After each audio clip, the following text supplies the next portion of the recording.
പിന്നെ വെള്ളിയാഴ്ച ദിവസങ്ങളിൽ ഗണപതിയെ കാണാൻ പോകുന്ന സമയത്ത് ഏതെങ്കിലും രണ്ട് വിശന്നിരിക്കുന്ന ആൾക്കാർക്ക് ഭക്ഷണപ്പൊതി ദാനം ചെയ്തിട്ട് പോകുന്ന വളരെ മാറ്റം വരുത്തും.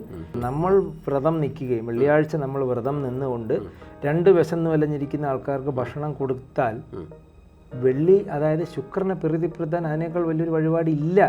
സന്യാസി യോഗവും കല്യാണ യോഗവും, അതായത് ചില ജാതകങ്ങളിൽ കല്യാണം കഴിക്കില്ല എന്ന് പറയുന്നുണ്ട്, പക്ഷേ സന്യാസിയായി പോകുന്നുണ്ട്. പക്ഷെ സന്യാസി യോഗം കാണുന്നുണ്ടെന്ന് പറയുന്നുണ്ട്, പക്ഷെ കല്യാണം കഴിക്കുന്നുണ്ട്. എന്താണ് ഇതിൻ്റെ ഒരു കോൺഫ്ലിക്റ്റും ഇതിൻ്റെ ഒരു സ്വരച്ചേർച്ചയില്ല? സന്യാസയോഗം എന്ന് പറയുന്നത് നമുക്ക് പ്രവർജ്യ യോഗമായിട്ടും പറയാം, വർജിക്കുക. അപ്പോൾ 9ാം ഭാവം ശനി നിൽക്കുന്ന ഒരു വ്യക്തിയുടെ അടുത്ത് നമ്മൾ പറയും പ്രവർജ്യ യോഗം ഉണ്ടല്ലോ എന്ന് പറയാം. പക്ഷെ ആ വ്യക്തിക്ക് ശുക്രൻ 7-ലാണെങ്കിൽ ആ വ്യക്തി കല്യാണം കഴിക്കും. അതെ, ശുക്രൻ കല്യാണം കഴിപ്പിക്കുന്ന ഒരു ഗ്രഹമാണ്. അപ്പം സന്യാസി യോഗം കിടക്കുന്ന ഒരുപാട് പേര് വിവാഹം കഴിക്കാനായിട്ട് വരും. സന്യാസിക്കാൻ പോയിട്ട് തിരിച്ചു വന്ന് വിവാഹം കഴിക്കുന്ന എത്രയോ പേരുണ്ടെന്ന്. കാരണം ആ ശുക്രൻ എന്ന് പറയുന്ന ഗ്രഹത്തിന് 7ാം ഭാവവുമായി ബന്ധം വന്നാൽ ആ വ്യക്തിക്ക് വിവാഹയോഗം വരും. പക്ഷേ ഈ ശുക്രനും ബലമില്ല. ഇവ ശുക്രൻ കന്നിരാശിയിലാ പോയി, 9-ൽ ശനിക്ക് നല്ല ബലവാനാണ്. 7ാം ഭാവാധിപനും മൗഢ്യത്തിലാണ്, അല്ലെങ്കിൽ 7ാം ഭാവാധിപനും 12-ലോ 8-ലോ മറഞ്ഞു. അങ്ങനെ ഒരു വ്യക്തിക്ക് വേണമെങ്കിൽ നമുക്ക് പറയാം ഇദ്ദേഹത്തിനെ കൊണ്ട് വിവാഹം കഴിപ്പിക്കാതിരിക്കുന്നതാണ് നല്ലത്. കാരണം കുറച്ച് കഴിയുമ്പോൾ അദ്ദേഹം വിവാഹ ജീവിതത്തിനോട് വിരക്തി പറഞ്ഞു മാറും. അപ്പം അങ്ങനെ വ്യക്തമായി നോക്കിയിട്ടേ പറയാൻ പറ്റില്ല. സന്യാസി യോഗം കടന്നുകൊണ്ട് മാത്രം നീ സന്യാസിയായി പോകുന്നു ഒരിക്കലും ഒരു മനുഷ്യരുടെ പറയരുത്.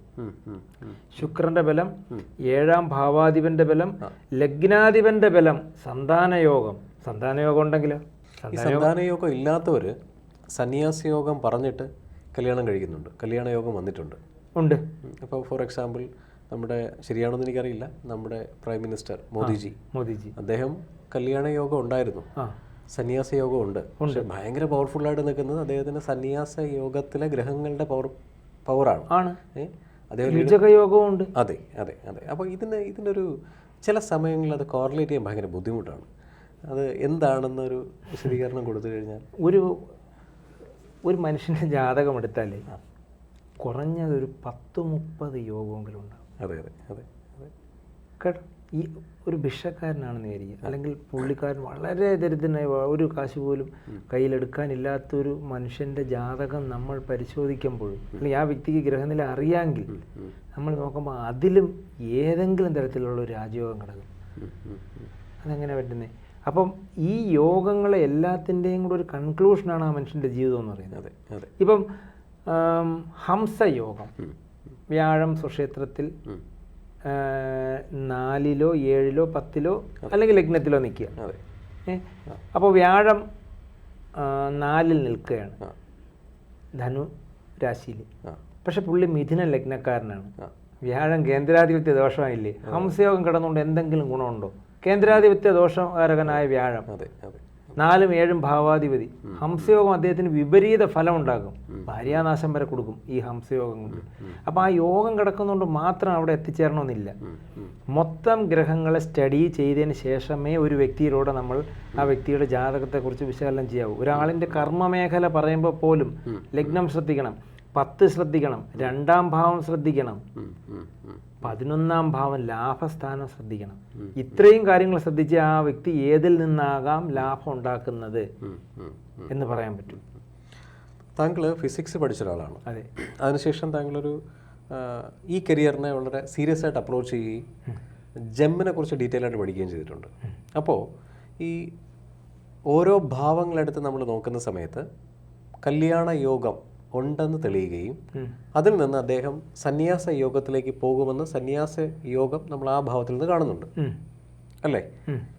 ഇദ്ദേഹത്തിന് തിരിച്ച് സന്യാസ ദീക്ഷ എടുത്ത ആളായിരിക്കാം, പക്ഷേ ഇദ്ദേഹത്തിൻ്റെ കല്യാണ യോഗം കഴിഞ്ഞു, സന്യാസം സ്വീകരിച്ച ആള് വീണ്ടും തിരിച്ച് അടുത്ത കല്യാണ യോഗത്തിലേക്ക് വരാനുള്ള ചാൻസസ് ഉള്ള ജാതകങ്ങളില്ലേ? ഉണ്ട്, തീർച്ചയായിട്ടും ഉണ്ട്. കാരണം അതിന് ഏത് ഗ്രഹമാണ് അതിൻ്റെ ലീഡ് ചെയ്യുന്നത്?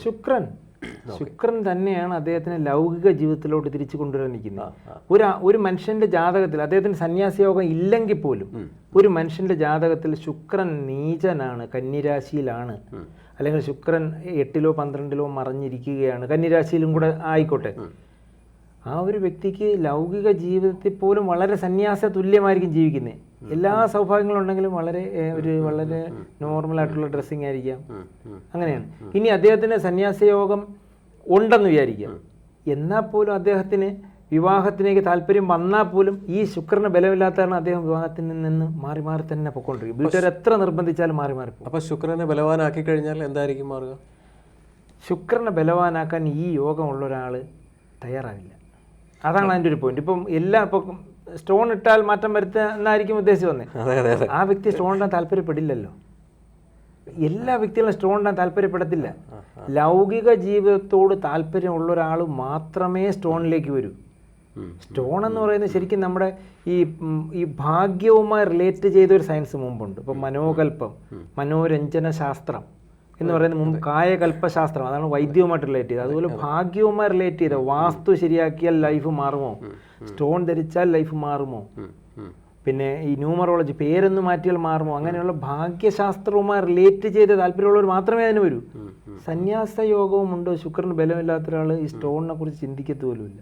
കാരണം ആരും സ്റ്റോൺ ഇട്ട് സന്യാസ യോഗത്തെ ബലപ്പെടുത്താൻ വരില്ല. അയാൾ ഇതെല്ലാം വർജിച്ച് പോവേ ഉള്ളൂ. ശുക്രനെ ബലപ്പെടുത്താൻ, അതായത് ഇങ്ങനെ ഒരു ജാതകം, ഇപ്പോൾ എൻ്റെ ജാതകം ഒന്നും ആയിക്കോട്ടെ, താങ്കളുടെ അടുത്താണ് വരുന്നത്. താങ്കൾ വെൽ നോൺ ആയിട്ട് ഈ ഇൻഡസ്ട്രിയിൽ എക്സ്പീരിയൻസ് ഉള്ള ആളാണ്. ഫിസിക്സും പഠിച്ചിട്ട് നേരെ ജെമ്മിലും എക്സ്പീരിയൻസ് ഉള്ള ആളാണ്.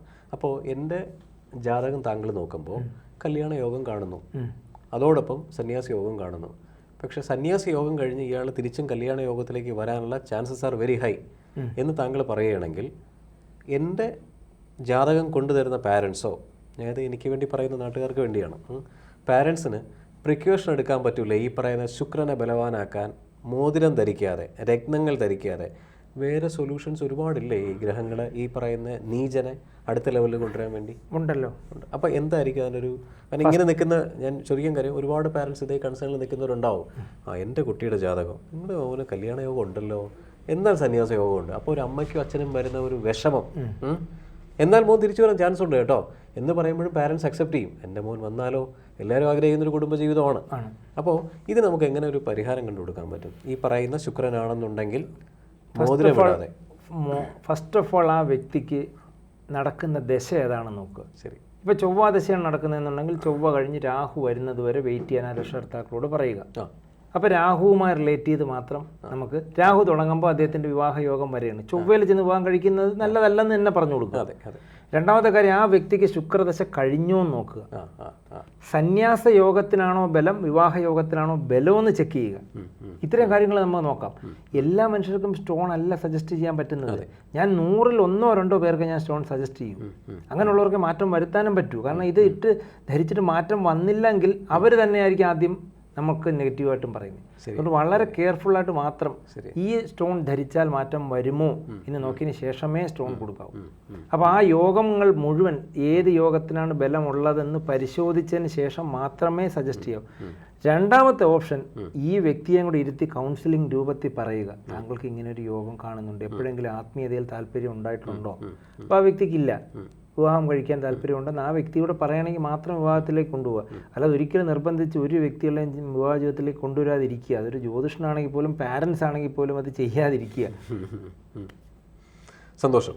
അപ്പോൾ ഈ പറയുന്ന യോഗങ്ങൾ അദ്ദേഹത്തിൻ്റെ ജീവിതത്തിൽ ഫലവത്താകുന്നതിന് വേണ്ടി ഈ രത്നങ്ങളല്ലാതെ വേറെ സൊല്യൂഷൻസ് താങ്കൾ പറഞ്ഞു, 100 കണക്കിന് സൊല്യൂഷൻ. ഒരു എക്സാമ്പിൾ ശുക്രനാണെന്ന് വെച്ചോട്ടെ. ശുക്രനാണെങ്കിൽ വെള്ളി ആണ്, വെള്ളിയാഴ്ചയ്ക്കാണ് ശുക്രവാരം എന്ന് നമ്മൾ ഹിന്ദി പറയുന്നത്. അപ്പം വെള്ളിയാഴ്ചയുമായി റിലേറ്റ് ചെയ്തായിരിക്കണം അദ്ദേഹത്തിന് പറഞ്ഞു കൊടുക്കാനുള്ള പ്രധാന വഴിപാടുകൾ. ഓക്കെ, ഇപ്പോൾ ശുക്രൻ എന്ന് പറയുമ്പോൾ ഒരുവിധപ്പെട്ട മിക്ക ജ്യോതിഷന്മാരും പറയുന്നത് കുംഭകോണത്ത്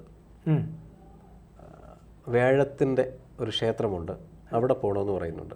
ശുക്രനും വ്യാഴവുമായിട്ട് അല്ല, ശുക്രൻ്റെ ഒരു ക്ഷേത്രമുണ്ട്, അവിടെ പോകണമെന്ന് പറയുന്നുണ്ട്. അപ്പോൾ ഇത്തരം സംഭവങ്ങൾ കേരളം വിട്ട് ദൂര സ്ഥലങ്ങളിലേക്ക് പോകാനുള്ള പ്രാക്ടിക്കൽ ബുദ്ധിമുട്ട് ചില സമയത്ത് മലയാളി ഫാമിലീസിനുണ്ടാകാം. അപ്പോൾ നമുക്ക് ഈ ശുക്രൻ എന്ന് പറയുന്ന ഗ്രഹത്തിനെ പ്രീതിപ്പെടുത്താൻ ഇവിടെ ഏത് അമ്പലത്തിൽ പോയാൽ തൊട്ടടുത്തുള്ള അമ്പലത്തിൽ ഗണപതിയെ കണ്ടാൽ മതി. ഓക്കെ, വേറെ ഒന്നും ഇതാണ് വേണ്ട. വേണ്ടത്. ശുക്രൻ ഈസ് റിലേറ്റഡ് ടു ഗണപതി. പിന്നെ അന്നപൂർണേശ്വരിയെ നമുക്ക് ശുക്രനുമായിട്ട് കണക്ട് ചെയ്യാൻ പറ്റും. ശരി, ശുക്രൻ ഗണപതി തന്നെയാണ്. തൊട്ടടുത്തുള്ള ക്ഷേത്രത്തിൽ നമുക്ക് എല്ലാ മാസവും നമ്മുടെ പേരിൽ ഗണപതി ഹോമം നടത്തുന്നത് പോലും ശുക്രനെ പ്രീതിപ്പെടുത്തുന്നതാണ്. പ്രത്യേകിച്ച് വെള്ളിയാഴ്ചകളിൽ ഗണപതിക്ക് ഉണ്ണിയപ്പം നേർച്ച അല്ലെങ്കിൽ മോദകം നേർച്ച, ഇതെല്ലാം ശുക്രൻ ബലപ്പെട്ടു വരാൻ വളരെ നല്ലതാണ്. പിന്നെ വെള്ളിയാഴ്ച ദിവസങ്ങളിൽ ഗണപതിയെ കാണാൻ പോകുന്ന സമയത്ത് ഏതെങ്കിലും 2 വിശന്നിരിക്കുന്ന ആൾക്കാർക്ക് ഭക്ഷണപ്പൊതി ദാനം ചെയ്തിട്ട് പോകുന്ന വളരെ മാറ്റം വരുത്തും. ഒരുപാട് പേർക്ക് ഞാൻ ഈ കാര്യം പരീക്ഷിച്ച് നോക്കിയത്. നമ്മൾ വ്രതം നിൽക്കുകയും വെള്ളിയാഴ്ച നമ്മൾ വ്രതം നിന്നുകൊണ്ട് 2 വിശന്ന് വലഞ്ഞിരിക്കുന്ന ആൾക്കാർക്ക് ഭക്ഷണം കൊടുത്താൽ വെള്ളി, അതായത് ശുക്രനെ പ്രീതിപ്പെടുത്താൻ അതിനേക്കാൾ വലിയൊരു വഴിപാട് ഇല്ല. സന്തോഷം. ഒരു കല്ലും ഇടണ്ട ആ വ്യക്തിക്ക്, ഒരു കല്ലും ഇടണ്ട. ഞാൻ ഇതിലേക്കായിരുന്നു താങ്കളിലേക്ക് ചോദിച്ചു വന്നത്. കറക്റ്റ് ആയിട്ടുള്ള ആൻസർ താങ്കൾ പറയുകയും ചെയ്തു. അതായത് നിരവധി കുടുംബങ്ങളാണ് ജാതകം എടുത്ത് നോക്കിയിട്ട് എൻ്റെ മോന് കല്യാണയോഗം ഉണ്ടെന്ന് അമ്മ സന്തോഷിക്കുകയും അറ്റ് ദ സെയിം ടൈം എൻ്റെ മോന് സന്യാസി യോഗം ഉണ്ടെന്ന് പറയുകയും ചെയ്യുന്നു. ചിലപ്പോൾ അച്ഛൻ സന്തോഷിക്കാം, അമ്മ സന്തോഷിക്കണമെന്നില്ല.